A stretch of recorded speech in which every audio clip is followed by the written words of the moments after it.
Hello, open.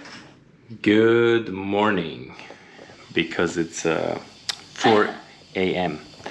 and we are in a huge city, and much later than I wanted to be here. Everybody tired, and I wanted to get up really early. Why we are so late? The immigration. The immigration, yeah, but it's not us. It's we have somebody here today. Nice apartment here in this high-rise building. Looks nice. The view is good, even though we are on the 13th floor, but there's actually, I think, 41 floors. The bathroom looks all good. Looks so good. Anyways, I'm gonna tell you in the morning when I get out where we are. Good morning from my Grab car going up north in Kuala Lumpur.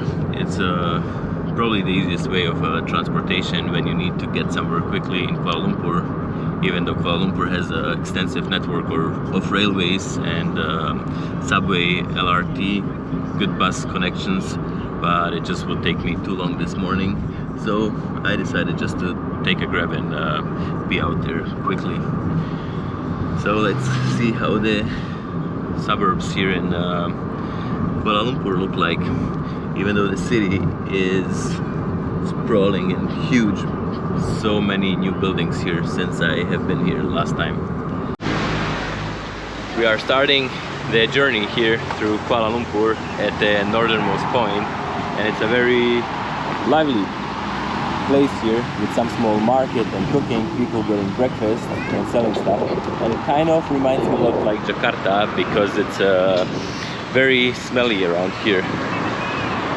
So let's start and make our way south from here. Walking along the kind of residential road here connecting these suburbs, it doesn't look actually clean here. People throwing whatever. There's even a toilet here. It's crazy, like just filling up a bag and throwing it just over the fence here along the road. It's many bottles, a lot of plastic, a lot of dirt. I did not expect this. Oh, there is a market here. That's why now I understand. There would be garbage around, people just throwing it over the fence. Seems like a very big market area. A lot of people shopping, selling fruit. This goes all the way inside. There's like different sections of the market. A lot of fruit here.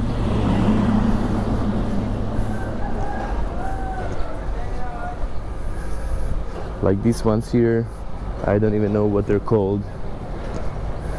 But yeah, just many sellers. Good morning, good morning. Some pineapple, jackfruit. Here, if you need a bag of garlic, like huge bags full of garlic. Product of China. I don't know if you guys know, but morning. But China is one of the biggest garlic producers in the world. So wherever you are in the world, chances are that the garlic which you're buying is from China. Like there are bags and bags of garlic, onions, potatoes, and the most sellers I could see so far are Indian. I don't know, you might not know, but Malaysia, especially I think the area in Kuala Lumpur and around, there's many Indian people live here, and like second, third generations Indians who were born here in Malaysia. So we kind of in the area where the majority of people here working and living is Indian. It's very interesting, feels like being in India. The worst part of the markets is always like when you're coming close to the place where they're selling fish. It's already feels like 30 degrees in the morning. And when you smell morning, when you smell all the fish here, which they just kind of here unpacking, putting on the ground and in all these boxes, and people come to buy, it's a very very unpleasant smell in the morning, first thing. Even though I like eating fish, but having it outside, sitting on the street, is nothing for my nose this early in the morning. Now we are in the busiest part of the market, where for some reason everybody's lining up. A lot of fruit and meat being cut up here. There's like a butcher, probably, I don't know, beef, yeah, beef. Morning. It's the head. Morning, sir. Freshly butchered. You too, yeah. Nice market. So busy here in the morning.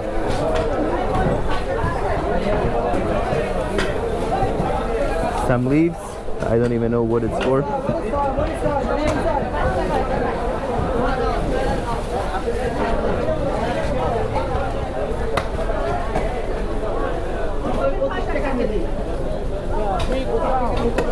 Yeah, was big, not anymore.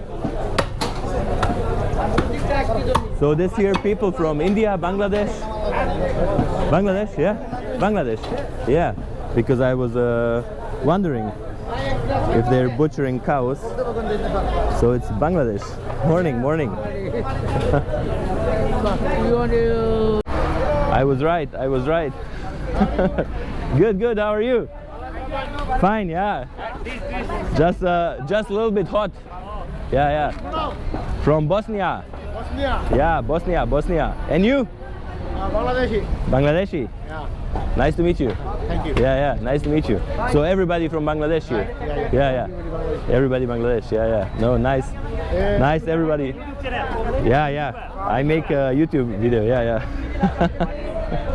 Everybody's so friendly here at this. So makes me want to go to Bangladesh now.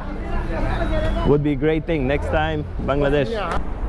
First stop before I go to the Batu Caves, which are just around the corner here. 7-Eleven. Gotta drink something, stay hydrated, and then go check out the famous Batu Caves. I'm gonna have a small break, having my coffee and Coke. Somebody just along the river here put this nice chair out here, so I'm gonna use it and have a little rest. It's actually quite fresh under the tree, much better than at the buildings. They're so hot. It's 10:40, so getting already very hot.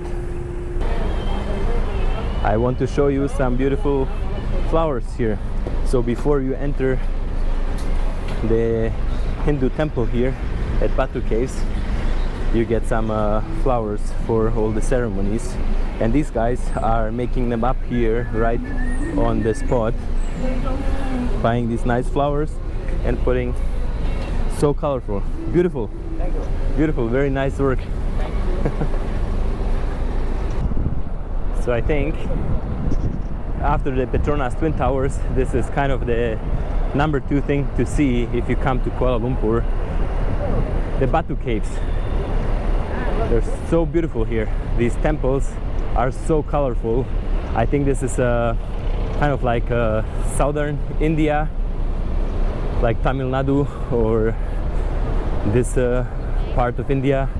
And the statue here is the second biggest of any Hindu statues in the world.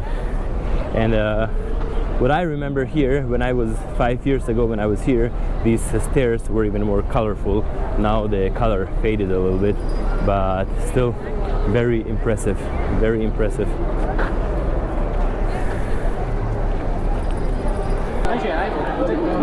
Okay, let's go up the stairs. I think they painted them back to white and gray, so they're not as colorful anymore. And I remember there's monkeys everywhere here, but I don't see them for now. So let's check out if they're up there. Oh, here they are. Just as I said, they might be up here somewhere, waiting for some food. People give them always bananas, something.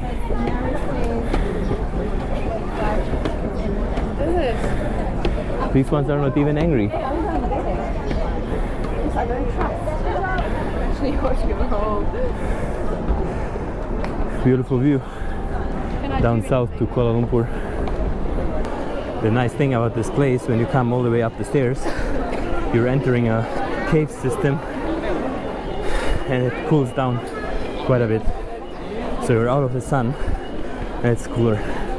And there's a couple temples in here built in the caves. So that's why these Batu caves are so special and get visited by millions of people every year. It's one of the most visited Hindu temples in the world.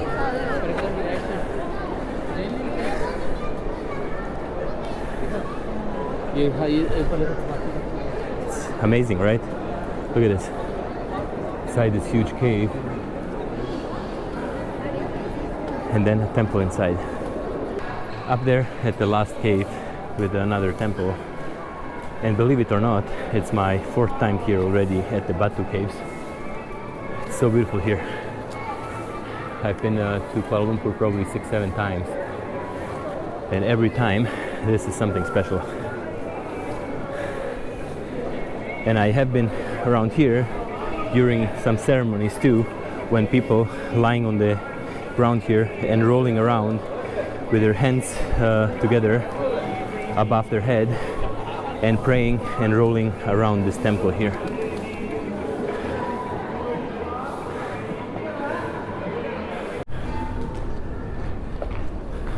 Let's go to a local neighborhood here just south of the Batu caves, kind of like a backdoor alley.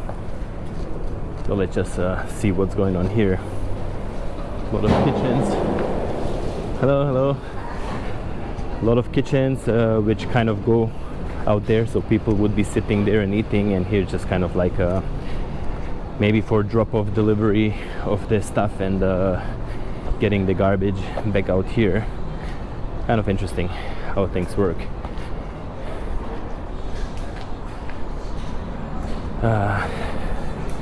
And it's not this hot here, so easy for me to walk through here. Hello, hello.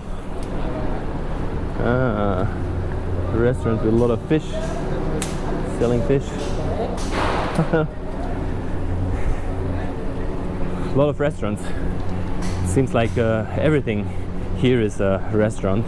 So, like I said, the front there would be where people are sitting and eating, and here is just a service road. I didn't know, but it seems like Kuala Lumpur is the newest member of the European Union. Anyways, so many cars just sitting here in some side streets. Just probably has no safety inspection. The tires are always deflated and just sitting here to rot.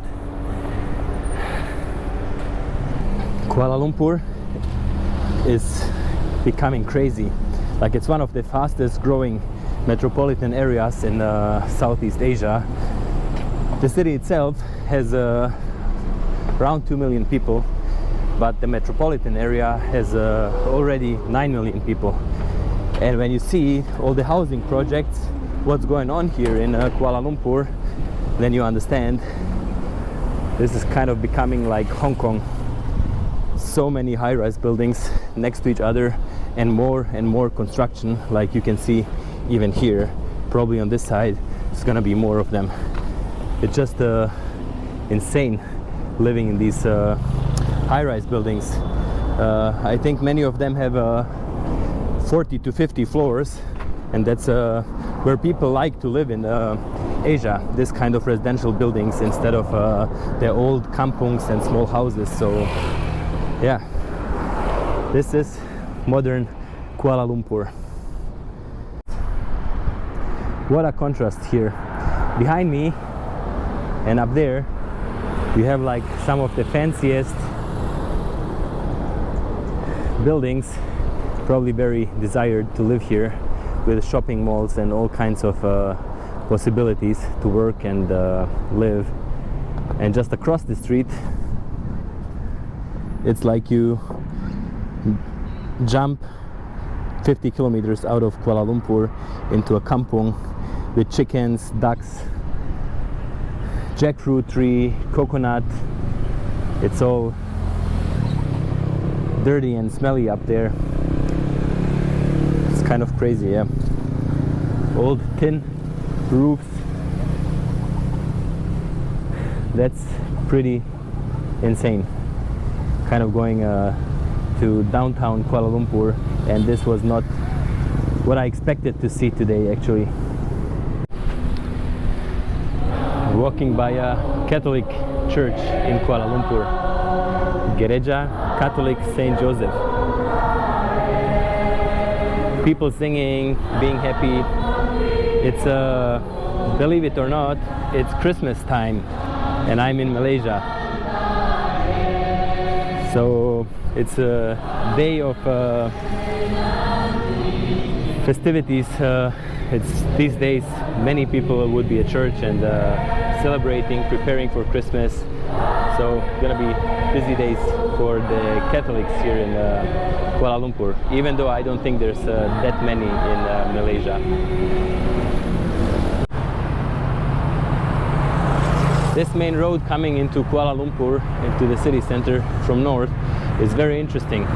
Even though there's not as many motorcycles as there are in Jakarta, this whole road is just about fixing motorcycles. There's a shop next to each other all the way. Even across the street here, shop one to another. Everybody just fixing motorcycles. I think it's time to eat.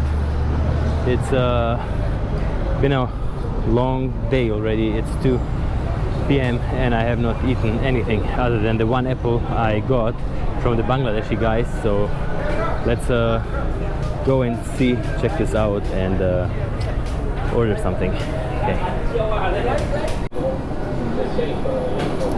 I'm at this nice restaurant. I don't even know who the owners would be.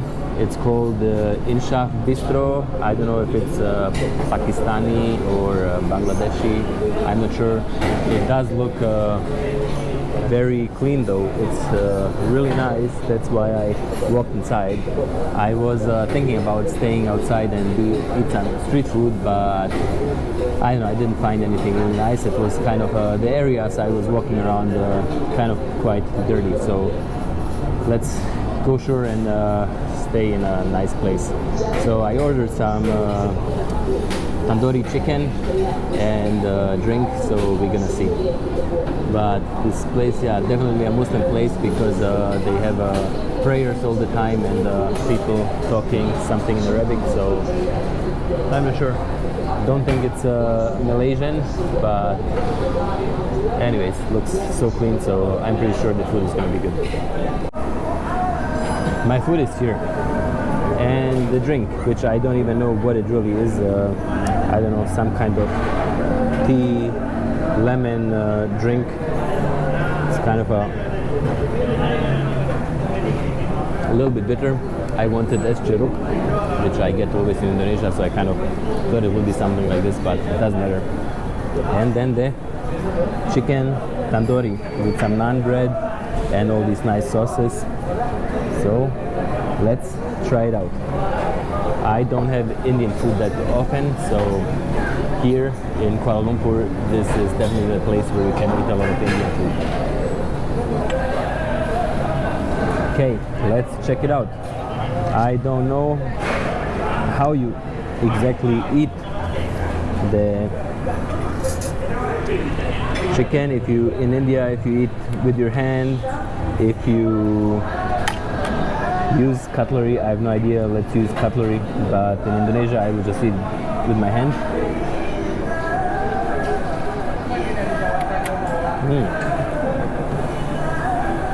Actually delicious.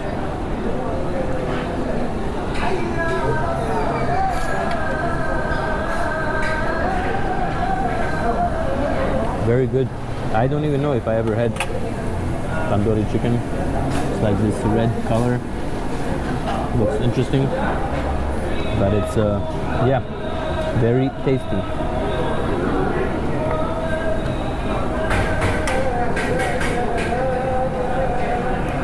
And I trust this place because it's so clean.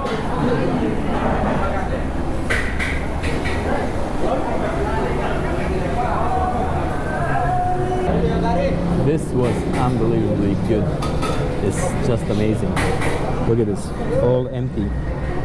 If I had a little bit more naan bread, you probably wouldn't have to wash the plate here. The chicken, so good. Nothing left. And I don't know, if I have the chance, I might come back at night. I don't know, tomorrow, I'll see. Because the food is so delicious, and I think there's a good choice of other food.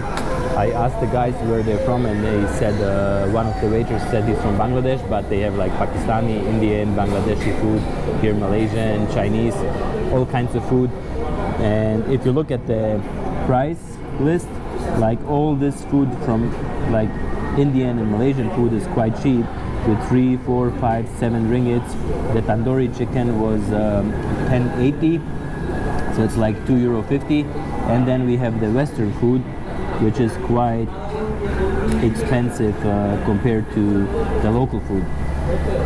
And they were assuming I'm gonna eat some Western food, but obviously when I'm traveling, I don't care about Western food. I want to eat the local food. So this place, if you have the chance, it's called Restaurant Inshaf Bistro. It's kind of a little bit north from the central area, but definitely worth a visit because it's so good.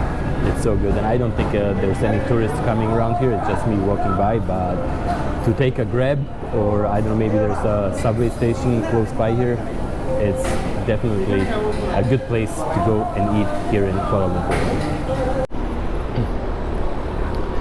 This one here is definitely the Arab corner of the city. It's just like Middle East shops, restaurants, Pakistani, Arabian, I don't know. So a lot of food around here, and a lot of stuff to buy. And it's not in the city center, so like I say, it's not touristy, but I think definitely worth a visit if you want to come and eat some food.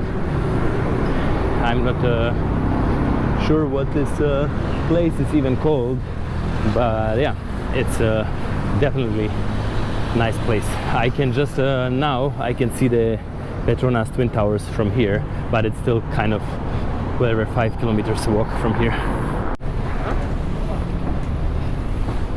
It's another local market here, just as we are coming close to downtown. Some nice fish, chicken, like always, some beef, yep.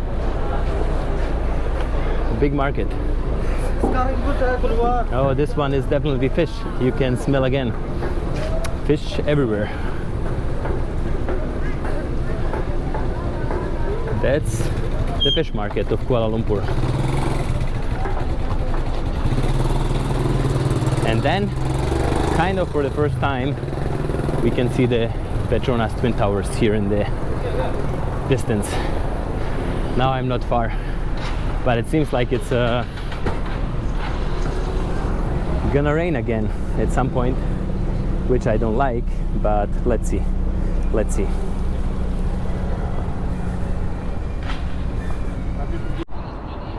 That's a nice sight from here. Just have to cross this bridge here over the highway, and I'm gonna be there. By the way, Jasmine is in there shopping, so I'm gonna meet her. I bought a touch and go card, which you use here in Malaysia, so they needed her and her sister for transportation here in Kuala Lumpur. I'm walking, they will need it, so I'm gonna meet them at the mall at the Petronas Towers. Same as with the Batu Caves, I have been here now probably for the 5th time or even more. Every time I came to Kuala Lumpur I was here, but it's still such a beauty. Still 25 years, 6 years old, and it's still one of the most beautiful buildings in the whole world. So beautiful. 452 meters, and it was the tallest building in the world from 1998 to 2004. But still always beautiful, and to come here at night, see all the lights, it's just amazing. What a architectural marvel. And unlike in the suburbs and the residential areas I walked through this morning, and some of the nastiest streets I've ever seen, this here is just so clean. There's some cigarette butts, but still it's completely clean. There's basically no garbage around. When you're here in the city center and all these modern skyscrapers, it's a completely different world than the suburbs. Such a modern city and so beautiful. Finally, downtown Kuala Lumpur. I mean, the Petronas Towers were downtown too, but this is kind of getting to the core of the old city. And this is Masjid Jamek, or the Friday Mosque here in Kuala Lumpur, which was the first mosque I think of the whole city. But now it's kind of small because obviously they built bigger ones, the National Mosque and the other ones, but this one is the iconic one, just next to the Independence Square.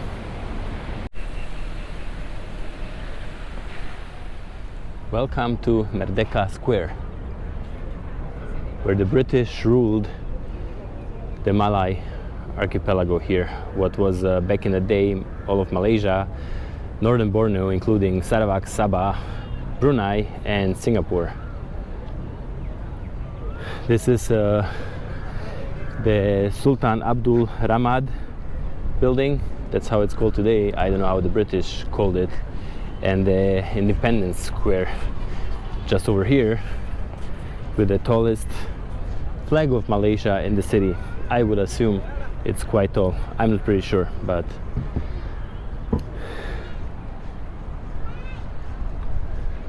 what a nice place.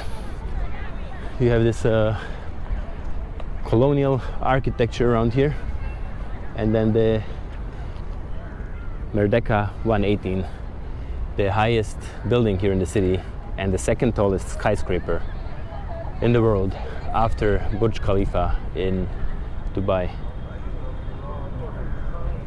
It's insane how modern Kuala Lumpur became from the independence, which was actually 1957. That's what they actually celebrate.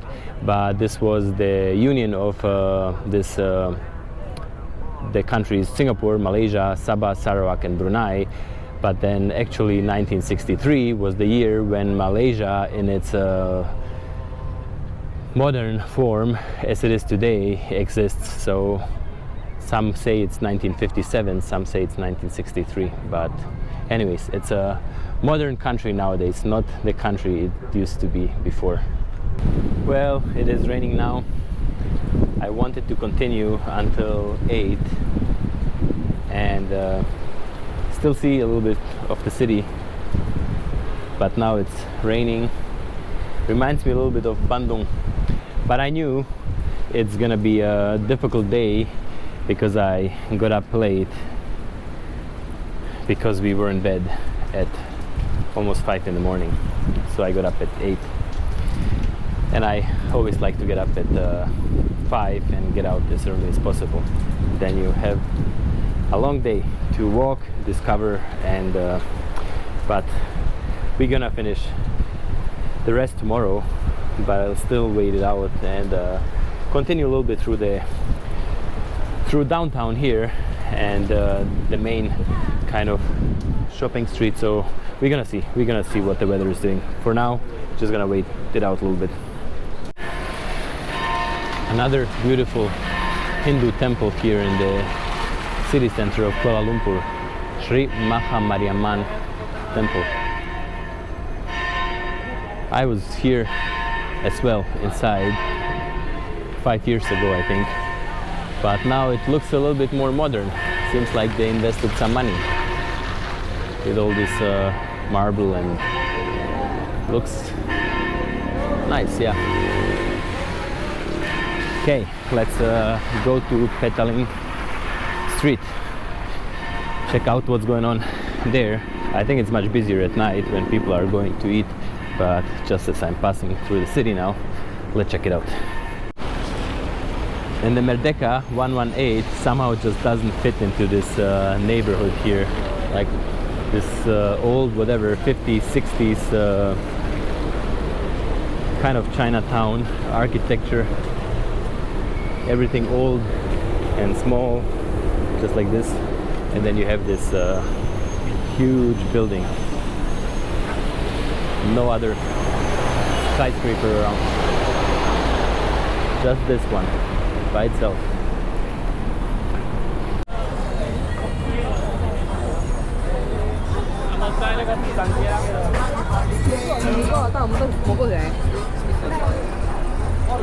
Okay, let's go through here a little bit, just see what's going on here, even though I'm not into shopping, but it's I think they just sell anything. Wallets, belts, electronics.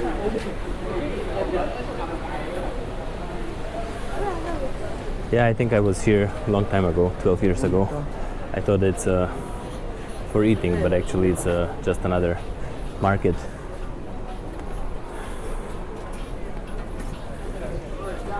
Maybe my wife would buy something here.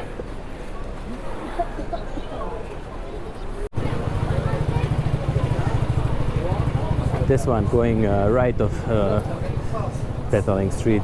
This is I think kind of leading to the food street. I remember I was here and eating something, but yeah, it's been a long time. Still a lot of stuff they're selling, but I'm pretty sure out there is where the restaurants are, because I can smell the food. So we're gonna see if we're gonna come back later at some point tonight or we're gonna find something else. Let's see what the girls are up to today. This building is really amazing. I've never seen anything quite like this. Never been to Dubai, but this one, when you're standing just next to it, it's amazing. I'm not sure if it's open yet, because here they're still building. I think it's gonna be a mall, but it's still impressive. Last time when I was here in 2019, they just they were building. It was just, I don't know, maybe like whatever 20-30 floors, and it was not even 2 years later they finished the building. This is amazing how they built here in Asia. If it was Germany, it would take them, I don't know, like 10 years. This is here insane, but I still don't know. It looks all closed, no light, nothing, so I'm not sure. I was just wondering if I could go like to a observation deck or something, but I don't think so. Maybe next time. Pretty sure I'm gonna be back to Kuala Lumpur. What a beautiful sunset, kind of. It is raining a little bit, but then along the river here, the buildings downtown, the Merdeka 118, this building, whatever it is, Sunway Belfield, and then the rainbow up there. Beautiful. Sometimes a little bit rain is not as bad, and thankfully it's not raining as much as I thought it would be, so I could continue my walk. So still a little bit, another half an hour, and we're gonna call it a day. One last thing here before I go to the train and go back to the city. That's just gonna be enough. This is KL Central here, another business district with many residential and business buildings, skyscrapers basically getting developed here. Just across there is the train station, so I'm gonna go there. And then gonna be back here tomorrow. Continue from here. I'm gonna find Jasmine and we're gonna go eat something. Let's see what it's gonna be. Look who I found. Finally. All day long without me. Huh? Good or bad? So lah. So. Anyways, done for the walking. So let's have ice cream here at Mishe. And something to drink, I guess. We go in Jakarta. We have ice cream always at Mishe, so let's grab something and sit down and cool off a little bit. Just a simple milk ice cream, but tastes so good now. I'm so hot. Berarti harganya Only 2 ringgit, which is not even 50 cents. 6,000 rupiah, 7,000. Now I can stay sitting here for an hour. 106. 1,106. If you don't know it, try it out. Mishe, some cold drinks and ice cream, and it's not expensive. That's the best part.